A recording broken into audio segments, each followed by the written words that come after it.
So, Private Members Club in London, the Garrick Club, has voted to allow women members for the first time in its history. So it's been around for 193 years. Women were not allowed as members, but they could go in as guests of male members. But there was a vote last night, 60% said time to allow women in on equal terms. We don't really care about being part of a Stuffy Boys Club, and to join us to talk about this is Georgia Gilholy. Good morning, Georgia. Do women care about this? Have The Guardian got nothing better to do? Apparently not, considering we have a huge range of domestic and global crises ongoing at the moment. I think, first and foremost, this was a campaign.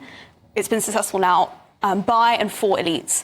I believe the chief reporter at The Guardian who spearheaded this was Amelia Gentleman. That's right. And in the initial coverage, she didn't even mention that her father-in-law, I believe, Stanley Johnson, obviously the father of former Prime Minister Boris Johnson, a very influential member of the Tory party. She didn't mention that he was a member, which I find bizarre. It's something that should have gone on that list if it was a list of influential members, which it was. So hang on a minute, who's that? Amelia Gentleman wrote the story in The Guardian. She's married to Joe Johnson, Boris's brother. Boris's brother. And so Stanley is a member of the Garrick, but she omitted that from her piece. Ah. Yeah.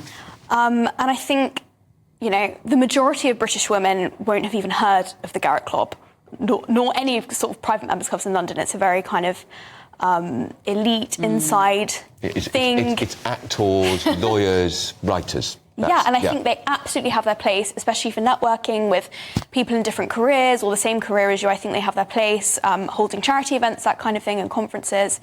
But I think, you know, to force women to be members doesn't make any sense. Here's the thing. If this is meant to be a feminist campaign to help women, it doesn't work because, why?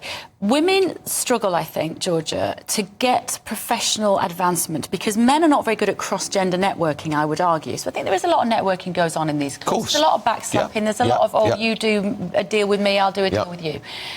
We already have members clubs mixed, and that stuff is still not happening. Just putting men and women together in this one space isn't going to help women in terms of cross-gender networking. What do they? So what do you think is actually behind it? What are they trying to do? I think there's a certain subsection of the media and the political elite who kind of see these very small issues as kind of getting one over on certain groups of men, people who they may actually, you know, share an office with sometimes. And I think also it's so easy to focus on something really this minimal that no one actually cares about.